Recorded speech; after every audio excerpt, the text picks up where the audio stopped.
Friends, how are you doing? It's the day. We did it. We went through the day. Everyone, there's obviously a lot of upset people, mad people, people that are shoving money into the market. We've got all sorts of emotions going on right now. So today was the American freedom / everyone mad at Trump, everyone extremely just upset.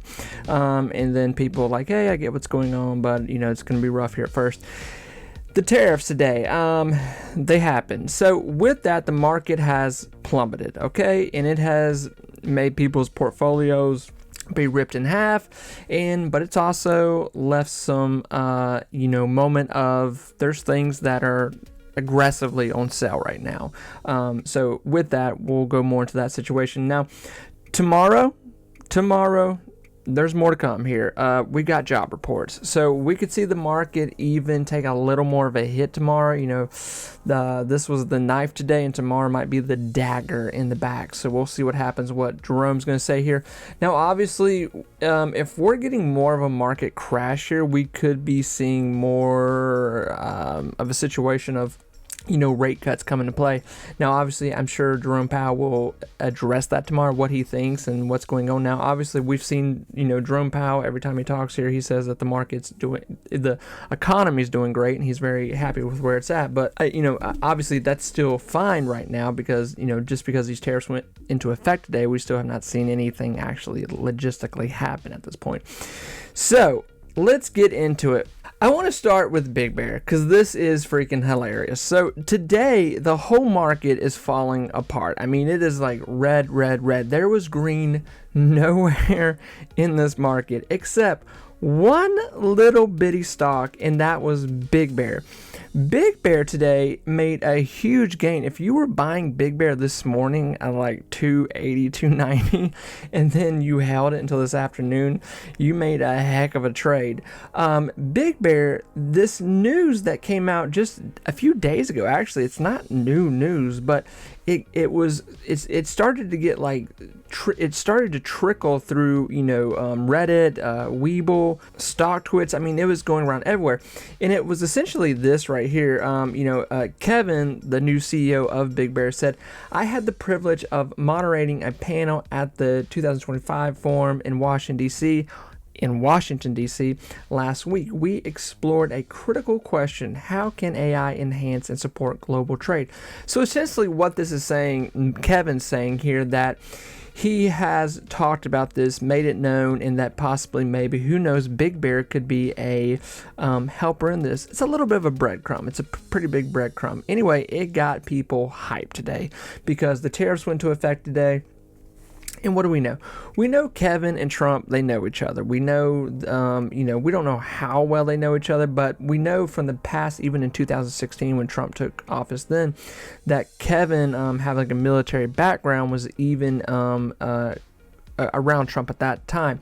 Now, BigBear, who's acquired a lot, essentially at this point, government contracts, defense contracts, I don't think there's any coincidence in that. So that's why, we're joking around here, best friends. But obviously, if this were, and I don't know what this deal would look like, this is just pure gossip at this point, okay? It's just pure gossip. It's hope. It's a desire that we all want as for BigBear here.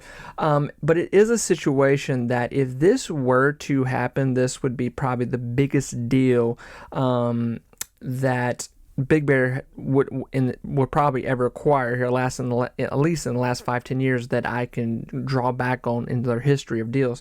I don't know what the deal would look like. I don't know how much it would be for. I don't know how long logistically it would be for. I don't know, there's a lot of what ifs, but it is a nice little thing of this. Something could happen more with the White House in D.C. Kevin is obviously in the White House. He's there talking. He is bumping shoulders with the people that are holding very big checkbooks here. So if you're a BigBear investor, it's great news for you. And this has been the whole theme of BigBear. BigBear, it's the lottery ticket in your pocket that BigBear could acquire another deal here with some big company, but if not, more than what we want here, if anything, is a defense contract, another defense contract. It'd be great, because these defense contracts last, 4 to 5 years, and it's guaranteed money compounding on what was already there. So this is why the hype has not died around Big Bear. It's still a very active, lively little stock, and there's all kind of argument that Big Bear could run back up to $4 to $5 here, but there's a strong argument too with the unknowns in the market that Big Bear could just take damage from the market and go back down to a 250 280 zone here by tomorrow. So it's going to be very interesting to see what happens. Now obviously this is just Kevin tweeting, making a comment here, so we don't exactly know for sure what more could come out of this. And today being the first day of these tariffs, this is going to probably go, this time next week, this will still be talked about, how countries are working this out. I cannot even imagine how many letters, emails, phone calls were being sent to the United States today from countries saying like, hey, we're not going to pay this. We can't pay this. We've got to work out some other kind of deal. I mean, I'm sure they're still on the phone with countries right now.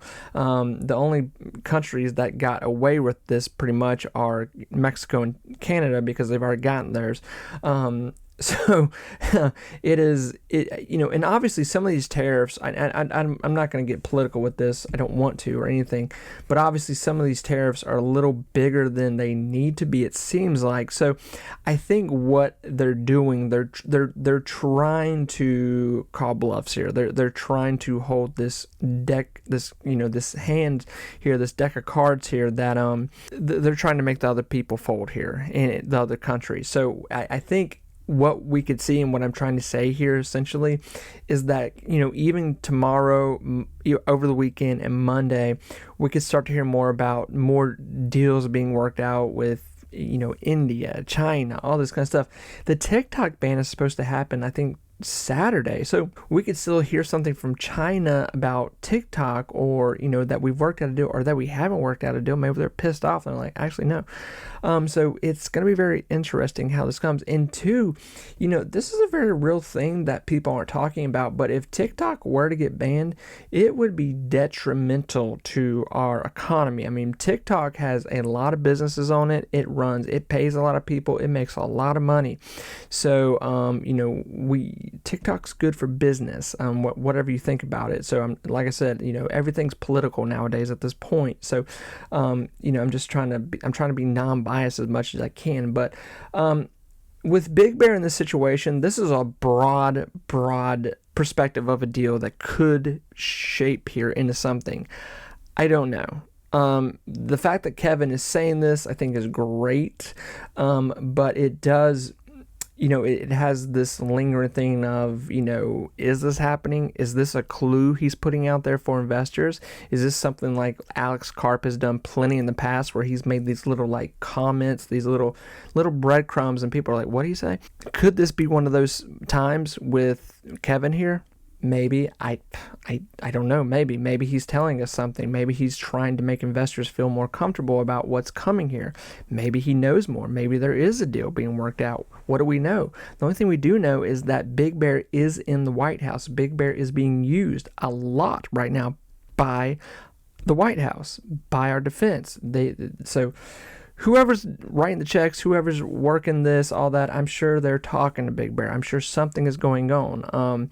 I think Kevin, being the new CEO, there's no doubt that he's wanting to make this company huge, because the bigger it gets, the more money he can rake in here, he's going to become richer.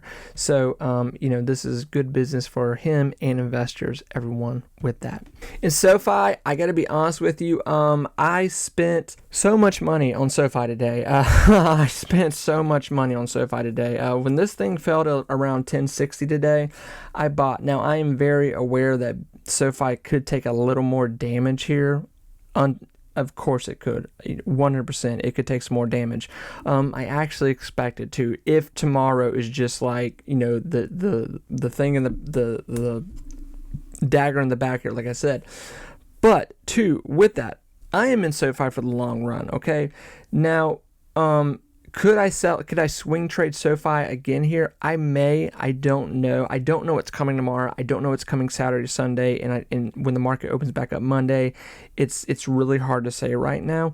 But I have multiple positions of SoFi, multiple. So what I'm looking at here with SoFi. Obviously, if you know me, I'm in SoFi for the long run. I think SoFi is going to have an amazing year. If we see rate cuts here very soon, it will be great for SoFi. Why? Because they're a bank.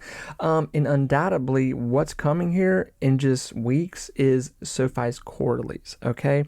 And SoFi could produce the biggest quarterly they've ever had as a company, which would be amazing, okay? So we could see SoFi produce over $1 billion quarterly here. It could happen. There very much could happen here. SoFi's had a very good few months here with these big deals with, more people opening accounts, all this stuff happening with SoFi. So I think it's a very, it's I don't like to obviously gamble here, but if I was willing to bet on it, I would say SoFi is probably going to hit this $1 billion quarterly at least, and probably clean a little bit over it. So friends, I don't have much more. Listen, SoFi is a bank, and what I've always said and what you should always know as an investor, when there's turmoil like this going on in our markets, in our economy, everything, the biggest things that are going to take hits are banks. Bank stocks. There's a lot of great bank stocks today that took hits and probably people should be buying. But I'm talking about SoFi because I am very into SoFi for the long term here. But what going over the broad view of what's going on today. Listen, you can look at this in one or two ways. The one thing I will say, and I don't say this to be mean, but people cannot be naive to what happened today. Okay, we knew this was coming.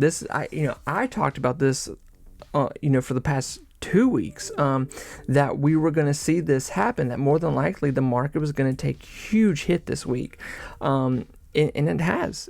So this is why I know, like me personally, I was putting capital to the side. I was shifting things around because I knew some of my positions that I was building over, September to November, I could cash out last week before, take a little bit of profit, and then, reposition myself here this week because I knew things were they were gonna get annihilated, and they have. We are at all-time fear base right now. We have not been here since the last probably crash in the market of, what was it, 2021. And still, obviously we're still very high in the market. We're still in good range here, but the question is what's to come here. That's obviously the big question. What is coming down the pipeline here? Are we going to see these tariffs kind of transition into something else? I think more than likely that's what we possibly could see here, is that these tariffs, they start to maybe lighten up. I really do think that, like I said, some of these tariffs, and obviously I don't work, I'm not in the White House, I'm not an economist, I'm a moron with a YouTube channel who loves investing, and we all, you listen to me yap, and I'm on here talking. But it is obvious that some of these tariffs are really, really aggressive. I mean, like it's like, okay, this is an obvious deploy to get some of these countries to be like, work out a better deal, where you're forcing them to call you and be like, okay, what's going on here? What are we doing here? What do you want? What do you want to do here? And obviously, Trump's main thing that he always reverts back to when he talks about high tariffs, he goes straight to the source of the company. He says, well, that company, that automaker, whatever it be, they need to come to the United States and make a plan and start making their product. Now, obviously, that's great, and that's what we want. And just as someone who lives in the United States, that's fantastic. And yes, we want that. But logistically, how fast can that happen? My concern, and obviously I'm 50-50 in this, that this will work and that the market will just start a V-shaped recovery if this turns out to not be that big of a deal for the market. We still don't know. There's that, but there's another thing where some of these countries and these companies, they just go, you know what? It's only 4 years. We can ride him out. Okay, we'll pay it. whatever. We'll pay it, and we'll keep doing what we're doing, and we'll push right back on them, equal tariffs, whatever. Okay. And then obviously whoever takes, reigns next will, obviously if it's, not Republican, they will demolish what's happened here. If it's not working, if there's something that's just not doing much for the market in the next 4 years. Now, I don't see that really happening, but I do see this being a working deal for the next week or two, okay? To where you're going to hear something every day where, from Africa to China to Europe to, India, you're going to hear things with countries, how this is really working out. Friends, I think this is a moment in time where you need to really not be scared, okay? Listen, the damage is done. We're all in it together. This is the moment where you can buy Alphabet at $150. That if you're starting a position in the S&P 500, for God's sakes, Tesla. I mean, there's Nvidia is like $100 right now. Nvidia, that's insane. This has really made me think about, I think I'm going to start another position in this company or a new position. There's so many stocks out here where I'm like, oh my God, I'm just like, it's like a kid in a candy store. You're just like, you just want to be a part of it. I would look at this, and I know this is hard. I know a lot of people are going to come down on me for saying this, but you really need to look at this as long-term, somewhere long-term in your life. This will be a positive. This will be a moment where you said, I'm glad I took this moment to put money in the market. I'm glad that I did not live in a moment of fear. I moved on this opportunity. I took advantage of what was going on in the market.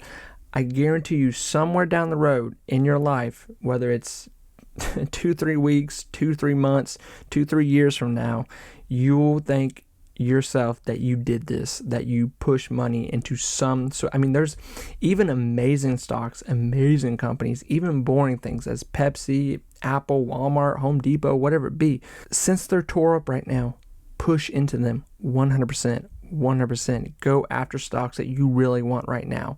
I think this is an amazing moment for people right now that are trying to get into the stock market, that are trying to build bigger positions. Because just because stocks are down, it doesn't mean that there's bad companies out there. Just because AMD's down right now, along with everything else, it doesn't mean it's a bad company.